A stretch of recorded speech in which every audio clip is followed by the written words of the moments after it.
Good morning. According to your faith tradition, would you bow with me in a word of prayer? Almighty God, into whose hand is the life of every living thing and the breath of all mankind, we look to you today in solemn gratitude for your sovereign provision, your protection, and your favor. We acknowledge your presence on this beautiful day as we stand in the shadow of this monument. 80 years ago, after years of violent conflict spanning the globe, the United States of America formally accepted the surrender of the Empire of Japan.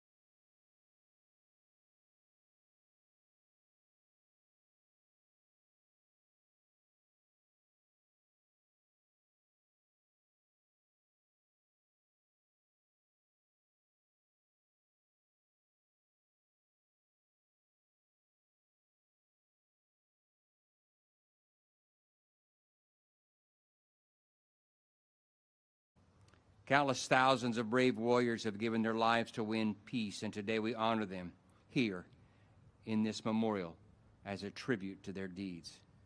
Sovereign God, I ask your blessings on those who continue to mourn their loss, others who continue to lay claim to your grace. As America's sons and daughters in uniform continue to stand vigilant against the threats of our freedoms, we pray your blessings, your shielding, and your protection. Your sovereign governance continue to preserve the freedoms for which so many have paid with their final breath. God Almighty, we ask that you heal the hurts of this war-torn world and bestow upon us freedom, justice, and peace for all. In your name I pray. Amen.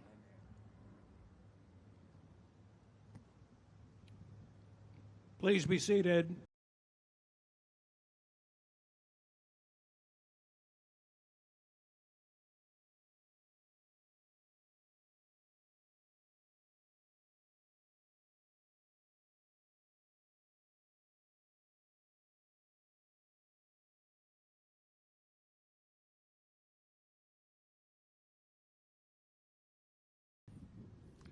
Good morning. Awesome. What great weather this is, huh? Before I begin, I'd like to just recognize the fantastic honor guard, the service they perform every day for representing, respecting all of what we do for the nation, and our outstanding band. Thank you very much for everything you do for these ceremonies.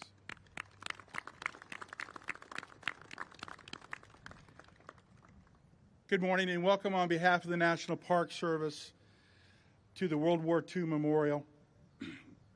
We mark the 80th anniversary of victory over Japan, which brought an end to the costliest conflict in human history. Names like Pearl Harbor, Coral Sea, Guadalcanal, Midway, and Iwo Jima, where American blood was spilled inch by inch to restore peace to the world. This memorial, dedicated to all who have served, are still with us today, and those we have lost and the families that sacrificed, honors all who have served in every theater of the war. It remembers those who gave their lives, and it recognizes the value and importance and the impact of the victory that restored freedom and ended the tyranny and evil that had beset the world. I want to thank the Friends of the National World War II Memorial, our partner and co-sponsor of today's event. The Friends are just that, friends to everyone, to the veterans that are here with us today, to the memories that have served. This group is passionate about what they do and why they support and serve. It is through their efforts that the event today could take place and we could honor the people that we've lost and the people that have served and shown through their example what excellence and great generation looks like. I also want to thank the National Park Service staff every day for taking care of this memorial the best that we can. Every single day we have passion, we have respect, and we have love for this. It is our mission to do this in perpetuity, and we take that mission very seriously. So thank you to all of them, and the wonderful volunteers that come out and donate their time in the yellow shirts. You can recognize them, who help us every single day to take care of everything. More than 4 million visitors a year come to this memorial.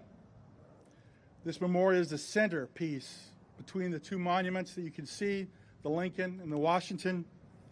It's the center for a reason. 4 million people a year come here to pay respect. 4 million people a year, 80 years later. We have not forgotten. They have not forgotten. To our veterans who are here today and the veterans who are not here with us today, thank you very much for your service.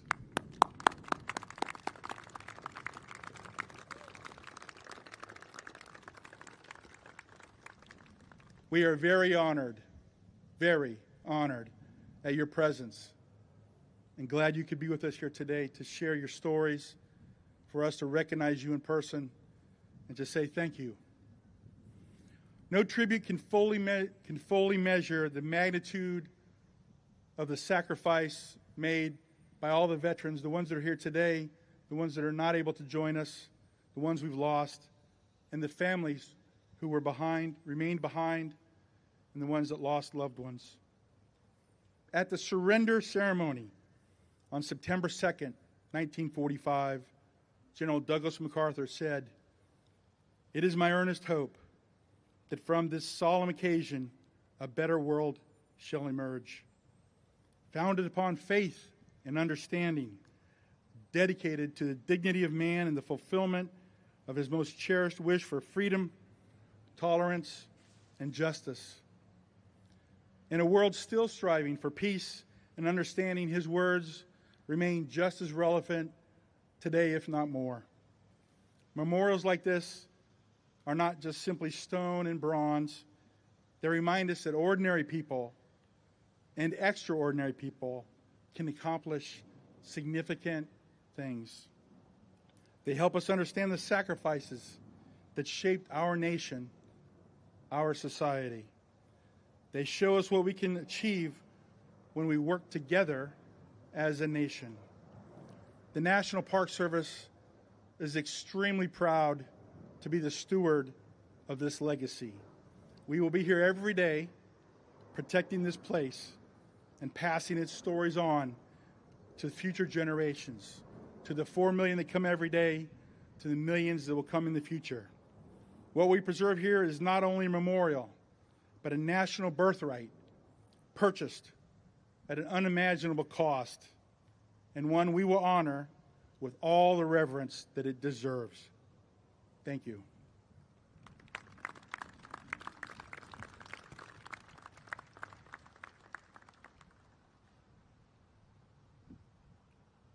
Founded in 2007, Friends of the National World War II Memorial is dedicated to honoring the greatest generation and preserving their legacy for future generations. Please welcome our chair, Mrs. Jane Dropa. Good morning. On behalf of Friends of the National World War II Memorial, I am deeply honored to welcome you this solemn and historic occasion, the 80th anniversary of VJ Day, the Allied victory in the Pacific, and the end of World War II. I want to begin by recognizing our valued allies, both of 80 years ago and today, our distinguished guests, Superintendent Grease and the National Park Service, members of the military, and all those who have gathered with us today. But most especially, I want to welcome and thank our World War II veterans.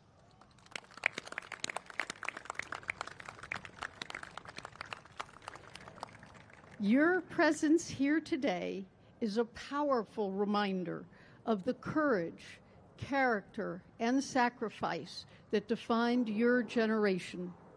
We are profoundly grateful. It is particularly meaningful for me to be here this morning because my father, John N. Irwin II, served in the Pacific Theater during World War II. He was part of Army intelligence under General MacArthur, and his service, like that of so many who served, shaped not only the course of history, but the values he passed down to our family. 80 years ago today, people around the world danced in the streets and embraced loved ones and even strangers with tears of joy and relief. But even in that celebration, there was solemn remembrance for the 70 million people around the globe whose lives were lost, and the more than 400,000 Americans who never returned home. Here, at this memorial, this sacred space, etched in granite and bronze, we remember them. There are 4,028 stars to my left. Each one represents 100 American military deaths. In the foundation, there is soil from each of the 14 overseas World War II American military cemeteries. And we honor and remember you, our living heroes, whose bravery helped to secure that victory.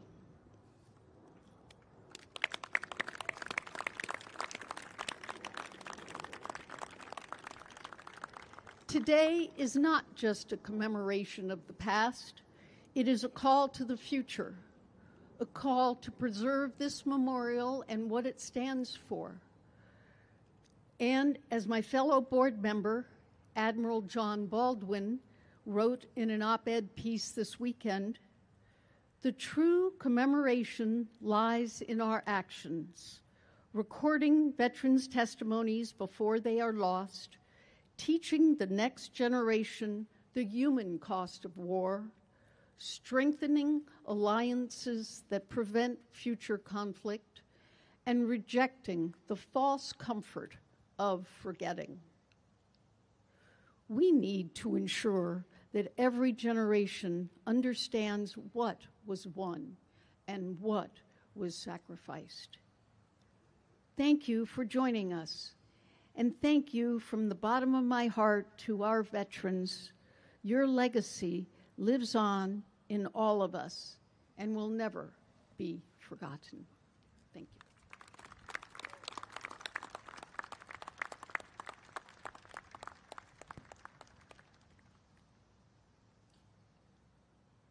I'd now like to recognize the 36 members of the American Defenders of Bataan and Corregidor Memorial Society who are in attendance today. The flag you see displayed next to the arch on the Pacific side belongs to one of the members. That flag was made from parachute silk of supplies dropped by B-29s after the Japanese surrender, and the flag was erected over the POW camp in Japan.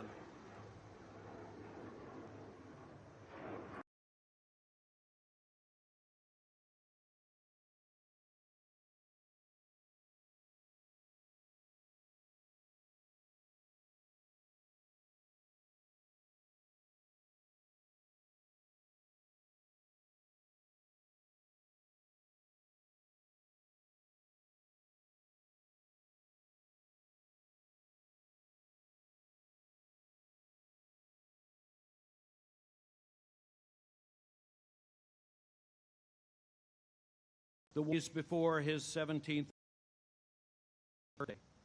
Let us honor Mr. Dave Yoho.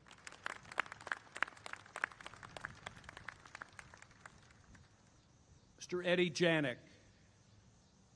Eddie Janik joined the United States Navy at 16 and served with the Naval Shore Party during amphibious assaults on Peleliu, Leyte, and Lingayen Gulf. As a beach master, he kept order in the chaos of battle. He later served aboard the USS Okanagan during the Korean War. Let us honor Mr. Eddie Janik.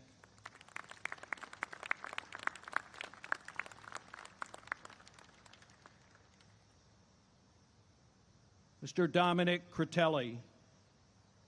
At 104 years old, Dominic Critelli served with the 95th Infantry Division in the Headquarters Battalion Artillery Aviation Unit. He maintained aircraft that flew surveillance missions and volunteered to drop supplies behind enemy lines during the Battle of the Bulge. Let us honor Mr. Dominic Critelli.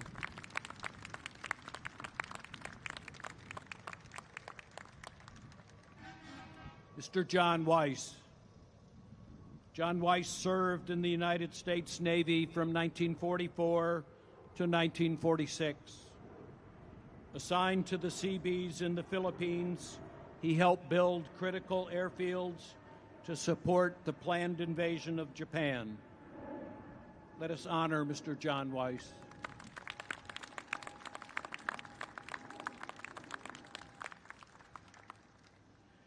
Colonel Frank Cohn. At 100 years old, Frank Cohn was born in Germany in 1925 and escaped with his family to the United States at age 13. Drafted into the United States Army, he served in the Battle of the Bulge, the Rhineland, and Central European campaigns, ultimately meeting Russian forces at the Elbe River. His 35-year military career spanned service in Korea and Vietnam. Let us honor Colonel Frank Cohn.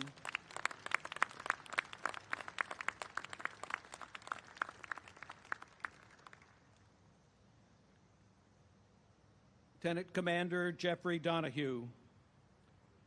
At age 102, Lieutenant Commander Donahue served as a naval aviator aboard the USS Salamaua in the Pacific. He survived a kamikaze attack in January 1945 and a typhoon that damaged the ship months later. He was present in Tokyo Bay during the surrender ceremony and continued to serve during the Korean War as a flight instructor. Let us honor Lieutenant Commander Jeffrey Donahue.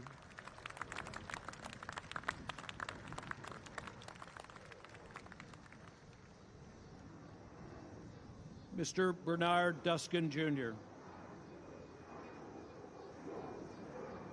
Bernard Duskin served as a first lieutenant in the United States Marine Corps, flying 88 combat missions in the Solomon and Philippine Islands. He later served as a flight instructor and continued as a captain in the Marine Corps Reserve during the Korean War. Let us honor Mr. Bernard Duskin.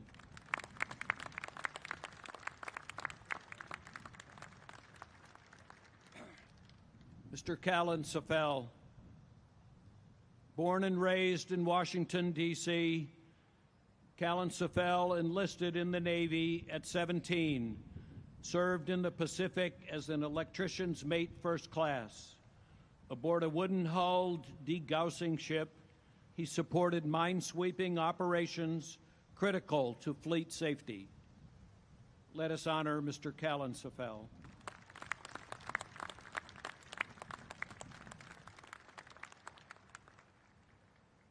Mr. Harry Miller.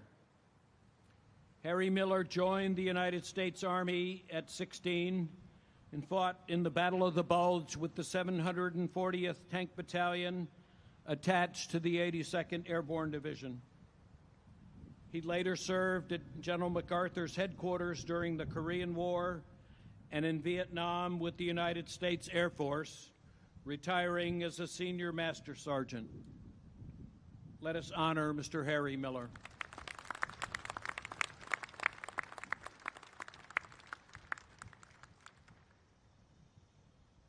Mr. Alton Riggins.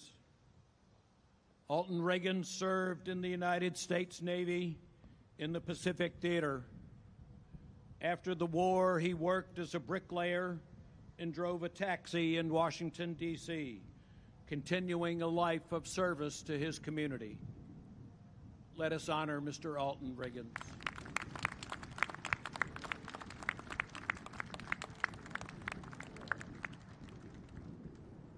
Mr. Dixon Hemphill. Dixon Hemphill joined the United States Navy in 1943 and served as a turret officer aboard the United States Little Rock. He later trained Taiwanese sailors in Shanghai and retired from the Naval Reserve as a lieutenant commander. Let us honor Mr. Dixon Hemphill.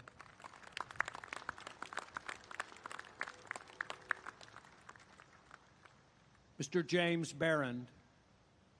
James Barron joined the United States Navy at age 18, served aboard LST-543.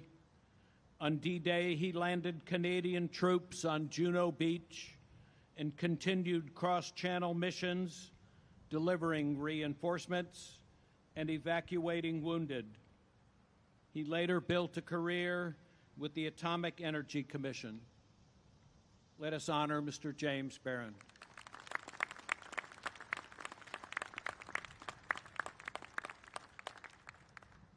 Mr. James Quinn. James Quinn joined the Merchant Marine at age 17, transporting supplies through dangerous waters to North Africa and France during the war. He later enlisted in the Navy, where he became a physical trainer and won the Tri-State Lightweight Golden Glove Championship. Let us honor Mr. James Quinn.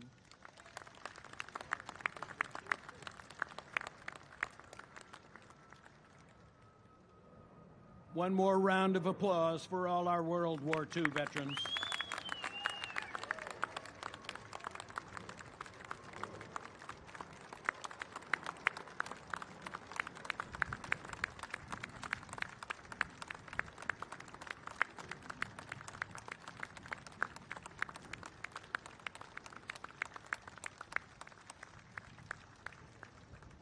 Now, please enjoy a special musical tribute to our veterans performed by the United States Marine Band.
It is now my great honor to introduce our keynote speaker, Mr. Dave Yoho. Dave enlisted in the United States Maritime Service in 1944 at the age of 16. He trained at Sheepshead Bay, New York, and served aboard a T-2 tanker in the South Pacific. The war ended just 4 days before his 17th birthday. After the war, he earned his GED, attended night school, and rose through the business world, eventually founding a successful company and becoming a sought-after speaker across the United States and in 22 foreign countries. Dave is also a recipient of the Congressional Gold Medal. Please welcome Mr. Dave Yoho.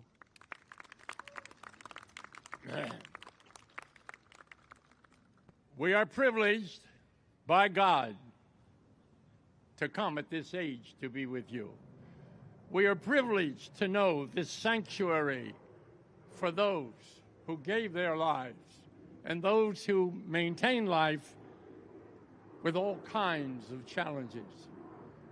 We thank you, all of you, for making this possible. And we pay homage to this great, great memorial.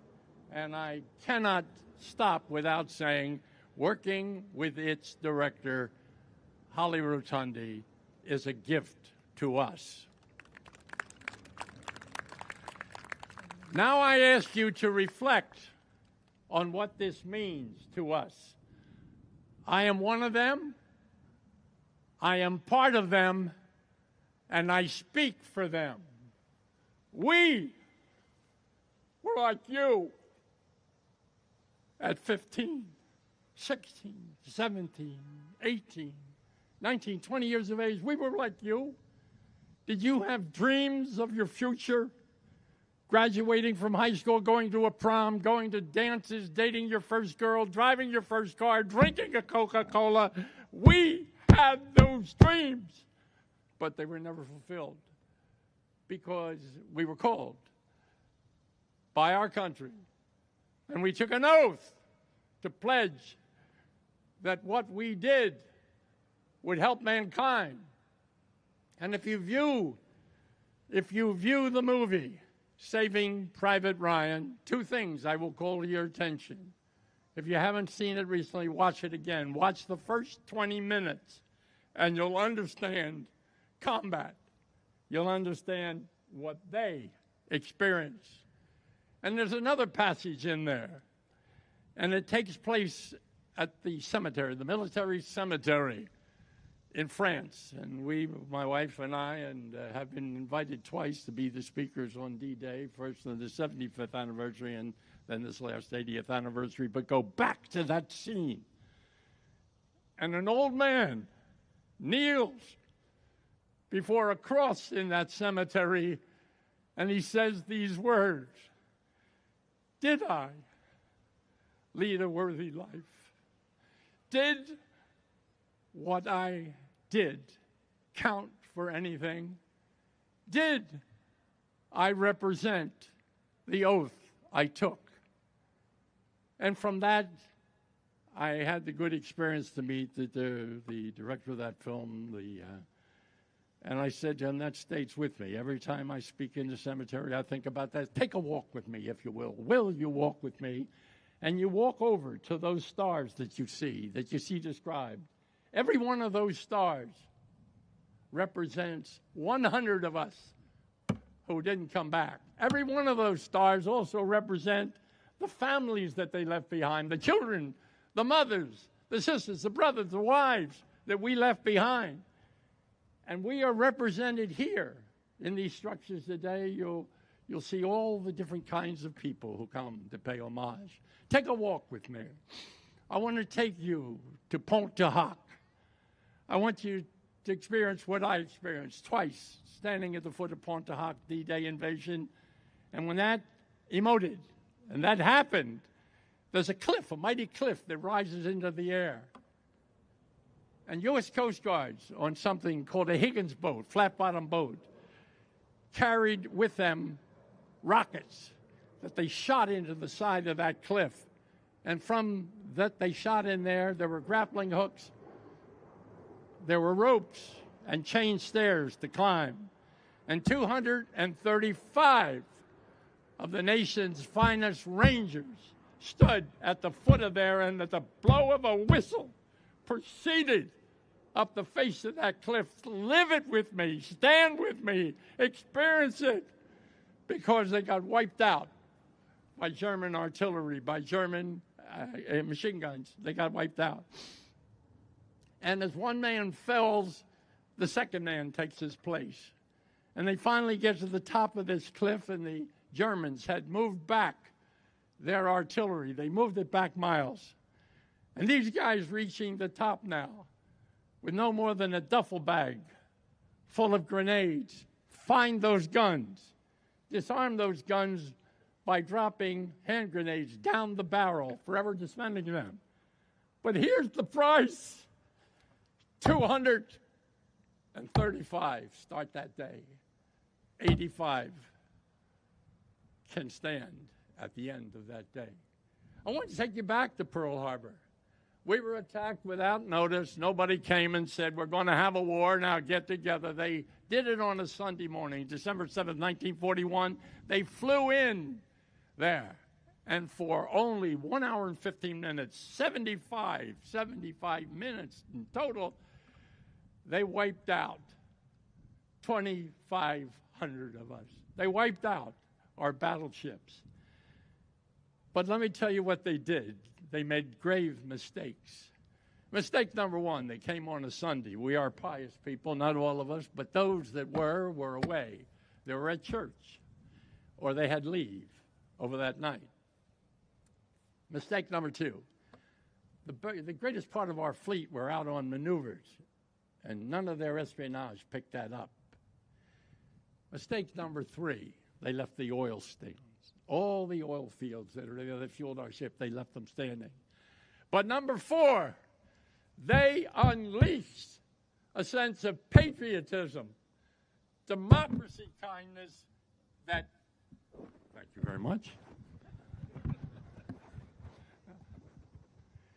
And they forgot that this was a country, all of us dedicated to taking an oath to do what we could do. And so they invoked something. They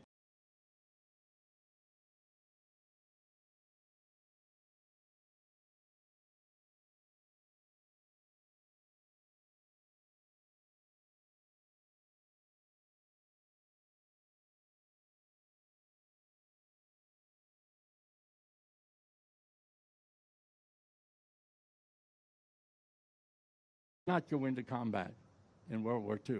But the women picked up the chores that we needed. They drove the buses, they drove the tugs, they drove the tanks. They did everything that men did in factories, and if it hadn't been for them, we could have never supplied the goods that we shipped. We shipped, hear me, 15 million tons of armament, clothing, food. 15 million tons, that's to Europe. We shipped 8 million tons to the Mediterranean. We shipped 13 million tons to the Pacific. And we sent 5 million tons to our allies in Russia. Now, how many of you know that history? Don't raise your hands, because it's not taught in your school system, and you will never experience what I'm about to tell you in any lectern in a school that tells you the sacrifice that were made. I look at these gentlemen. I complimented this morning. This is finery at its best. This is Marine Corps at its best. This is Semper Fi at its best. But I think of Semper Fi when our warriors were taken in to Iwo Jima. Search that history and see what you will find. The Japanese people let us come in. The armies let us come in. Let our 2nd Marine Division climb those sandy hills. And then all hell exploded. And they were trapped there for over 40 hours. I want you to think about 40 hours without being able to go to a bathroom, without being able to eat, armed and expected to move forward. So when they tell you of the 440 of us that died, they leave out something in the teaching. Millions came home with a dread disease. Oh, we came home with malaria, bleeding ulcers. If you worked in the engine room of the ship, asbestosis that could turn into a worse disease. But we also came home with a dreaded disease that few ever talk about. And every one of these dudes experienced a part of it, including myself, and it's called post-traumatic stress. And they added a D, post-traumatic stress disorder. And so how do we sanctify what was done? Well, when you get an opportunity, I want you to go around these areas and look what is etched into the granite. You'll see something over here called Murmansk, a tribute to my fellows. There were 250,000 of us recruited. They were sinking ships so rapidly that in 1938, President Roosevelt, a wise commander-in-chief, said, "We will build a flotilla of ships and never be without the ships that we need." Don't forget, here we were in the United States. There was Europe, there was the Mediterranean, there was the South Pacific, there was Russia, and thousands of other little spots in the world that we were sent and did the job that we were asked to do. I'm not here to down anything that was ever done. My role here is to make you aware. The war was over. We had whipped them. We beat them at every stage in Europe. We had beaten them. And out of nowhere came the Battle of the Bulge. And if you happen to be a relative of anyone who experienced, they won't talk about it. In fact, many of you will come up to me later and say, my grandfather, my father, my uncle, they were in the war, but they never spoke about it. Why? The Battle of the Bulge, the war was over. We had beaten Germany. We were the kings. We lost 19,200 men died in the Battle of the Bulge. And those that survive are stricken forever with denial. When the old man kneels in that cemetery and says, did I do a worthful job? Was what I did good for this country? I want to tell you about the women who flew the planes. Can't stop this tribute. Women could not go into combat. There were 1,000. They were called WASP, W-A-S-P-S. And they were just about 10 years ago given the honor of being recognized. 39 of them lost their lives. Now, they weren't in combat. The equipment was faulty, and they never made it through the next step. So what will this mean to you? Here's what I want to say to you. We are your guests. We are your symbol of what was. Come, get to know us. These are great guys. 2 of them are over 100. 2 of them are 100. Every one of them is over 97 years of age. I am their baby at 97. But here's what I ask you to do. When you shake their hands and say, thank you for your service, stand and wait and see what he can give you of history. That Murmansk run, 34 ships leaving the east coast of the United States, 74 ships. 34 ships, surrounded by 22 combat ships. And they are headed for something in the Barents Sea called Archangel. That's part of Russia.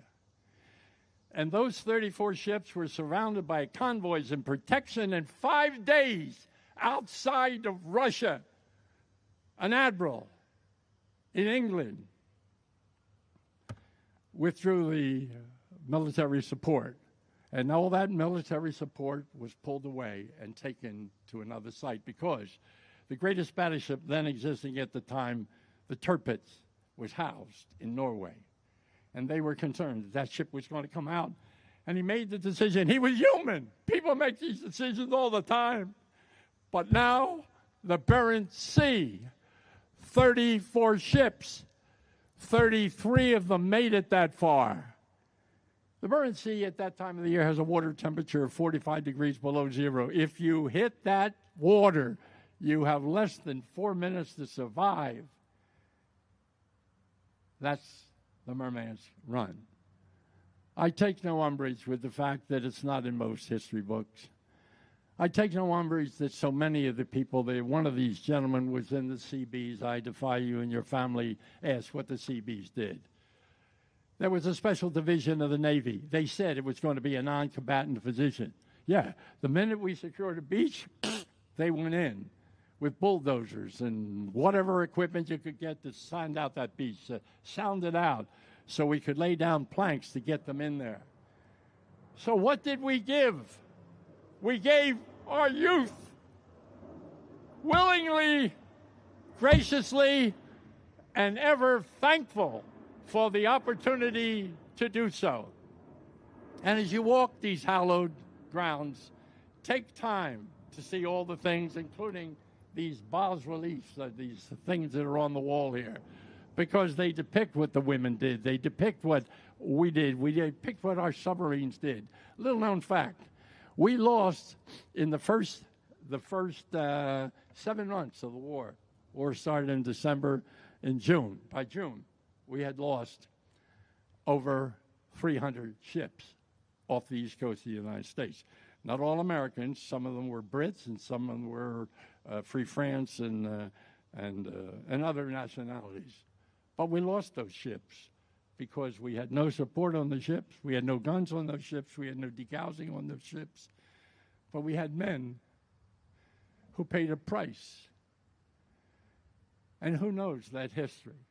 Somebody made a decision to do it that way. So in closing, I would like to remind you of this. War is not funny. War is not pleasant. The aftermath of war is not funny. The aftermath of war is not necessarily pleasant. It is only pleasant because we took the time to be here at your gracious invitation to meet us and meet this. We are flesh and blood. Meet us and shake our hands and find out who we were and what we did. So I said in closing, years ago, when troops were called to the military, the English started this, 200 years ago. The Army came into a town, and the bagpipe would skirl. And that skirl of the bagpipe meant, come forward. If you're of fighting age, you come forward and we conscript you. And they put us into uniforms. It wasn't me. I'm not that old.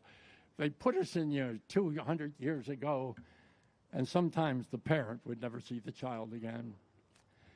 And so there was a marvelous hymn. It's a Gaelic hymn, and it's called Londonderry Air. It's Gaelic, and so it defies translation.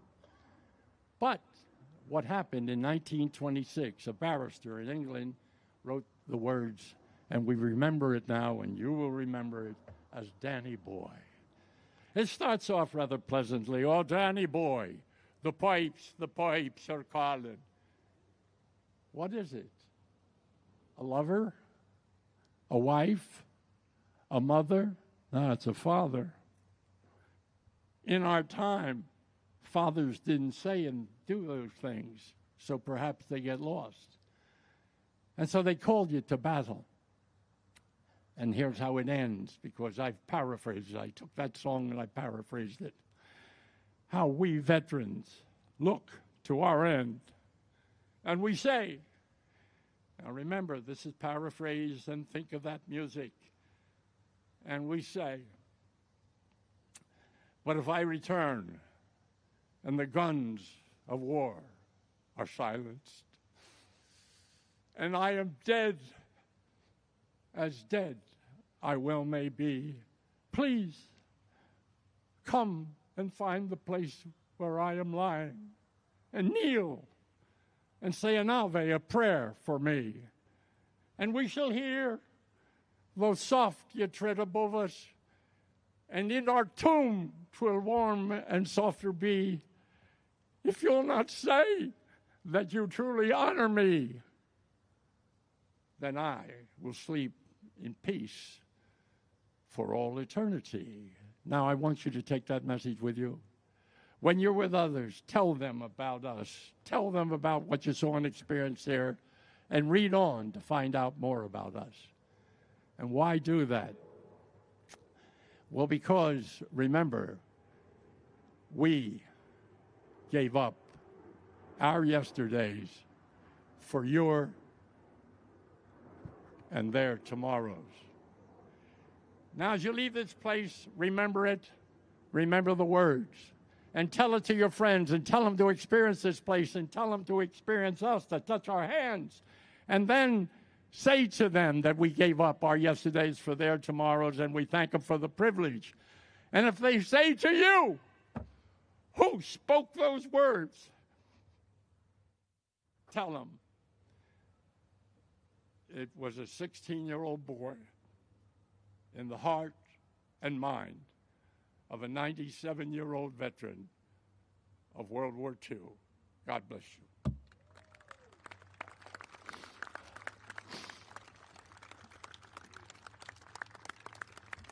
Thank you, sir. Thank you, Dave. Yeah.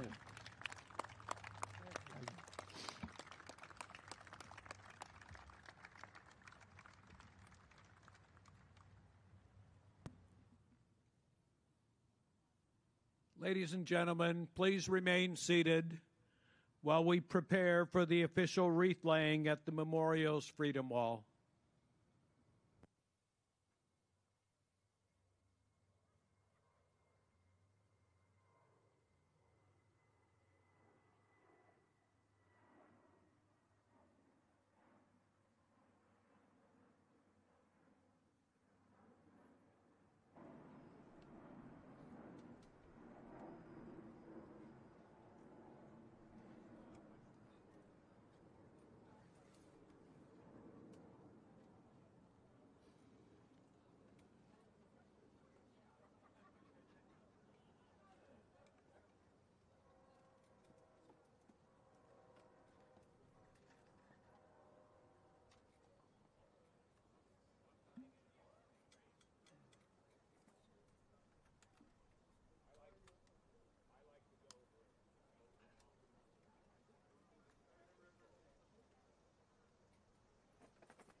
Representing the United States of America, our World War II veterans, Mr. Dave Yoho and Mr. Eddie Janik.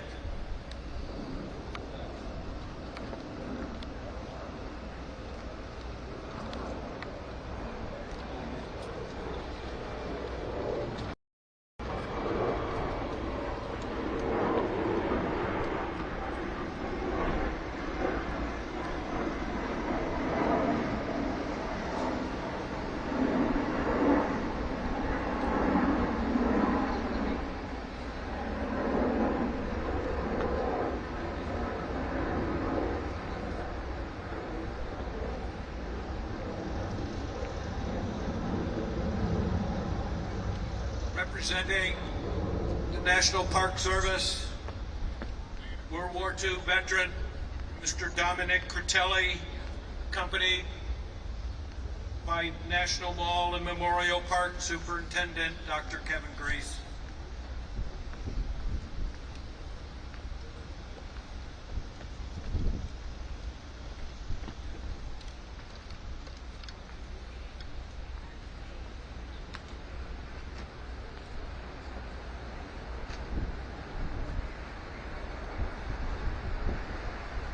Representing Friends of the National World War II Memorial, World War II veteran, Mr. John Weiss, accompanied by Friends of the National World War II Memorial Chair, Europa.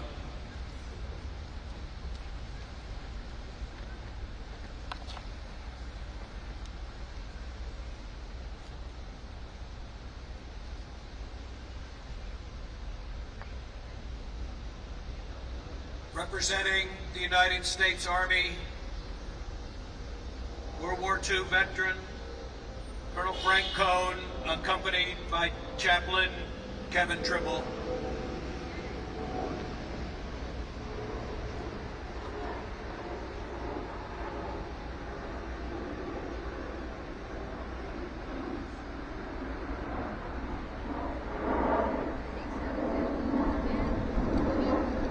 Representing the United States Marine Corps, World War II veteran, Mr. Bernard Duskin.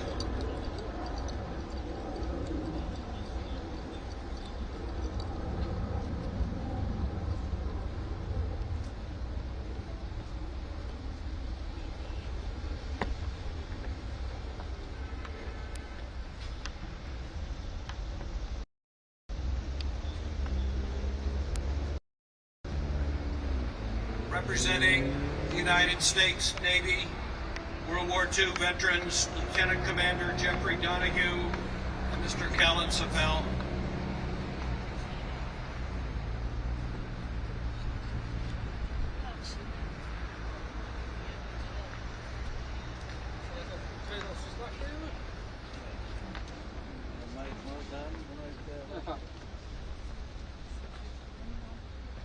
Representing the United States Air Force, World War II veteran, Mr. Harry Miller.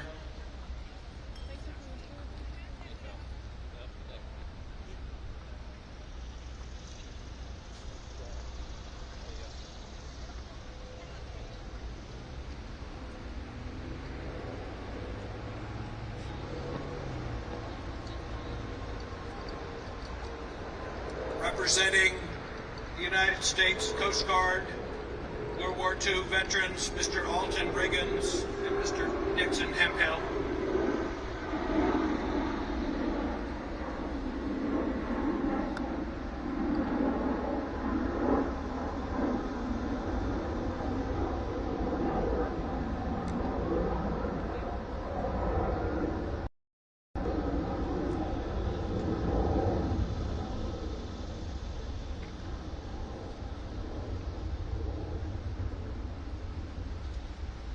Representing the United States Space Force, World War II veteran, Mr. James Barron.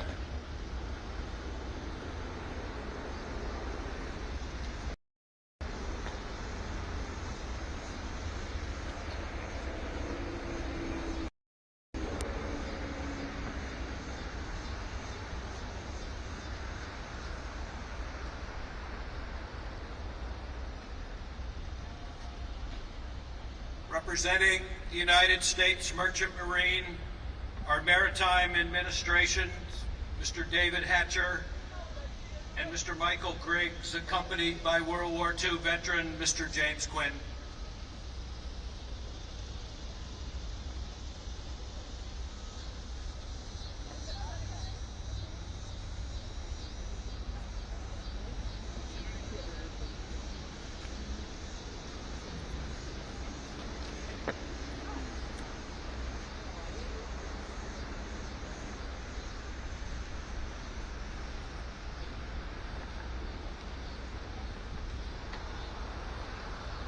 Representing the American Defenders of Bataan and Corregidor Memorial Society, Jan Thompson, President of the American Defenders of Bataan and Corregidor Memorial Society.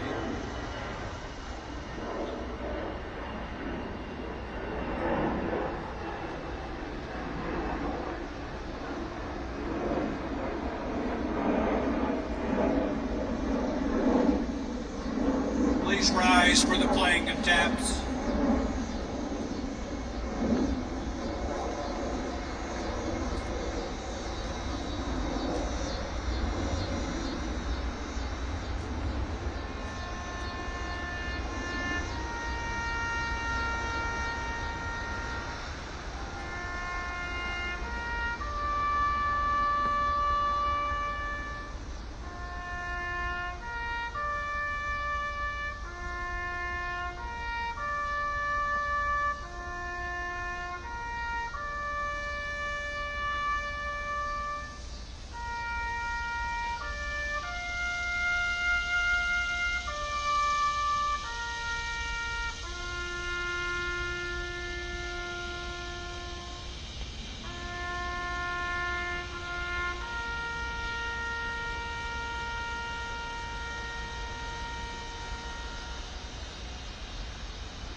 Please be seated.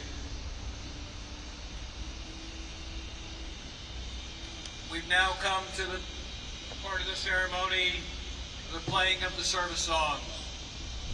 When you hear your service song, please stand to be recognized.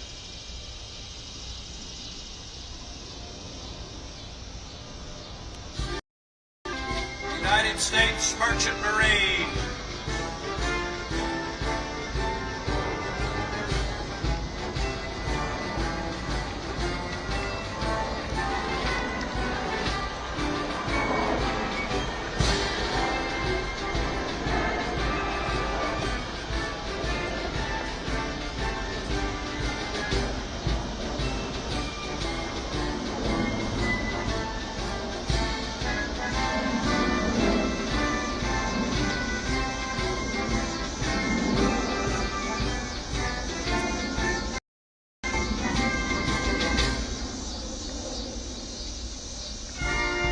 United States Army.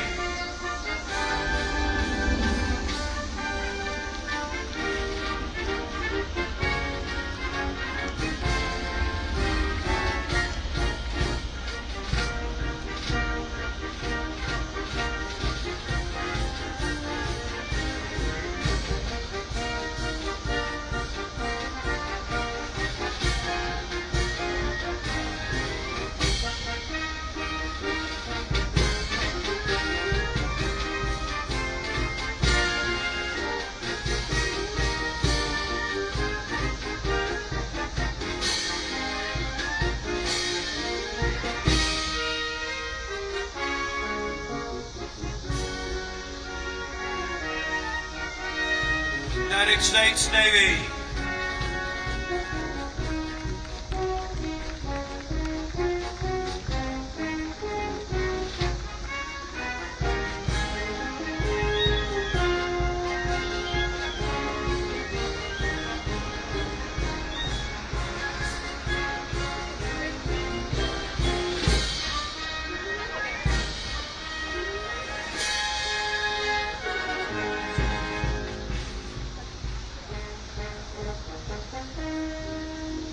United States Coast Guard.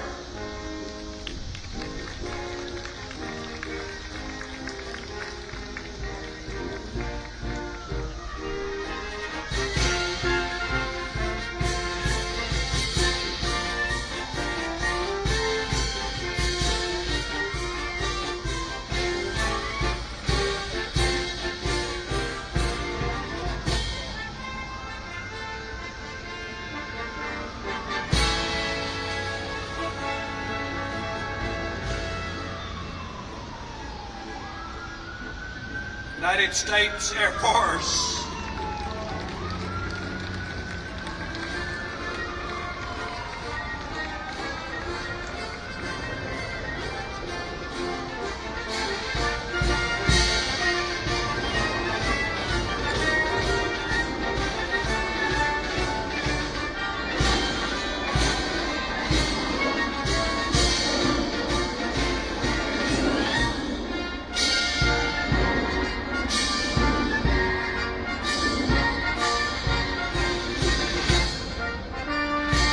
United States Space Force.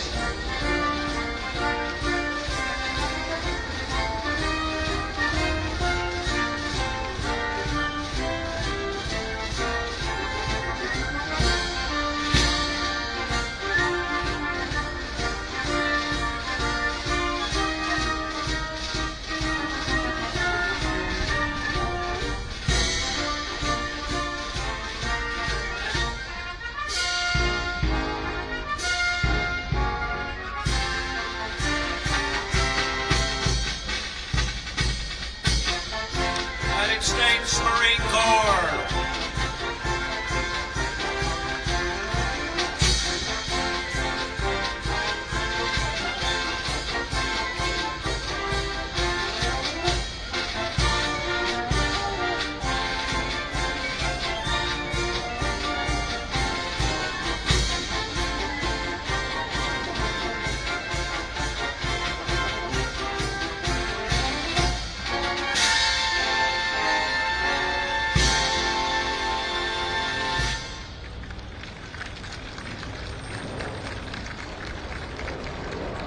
This concludes today's ceremony. Thank you very much for joining us today as we mark the 80th anniversary of victory over Japan. May we carry forward the legacy of the greatest generation, honoring their sacrifice, preserving their stories, and dedicating ourselves to the ideals they fought to defend.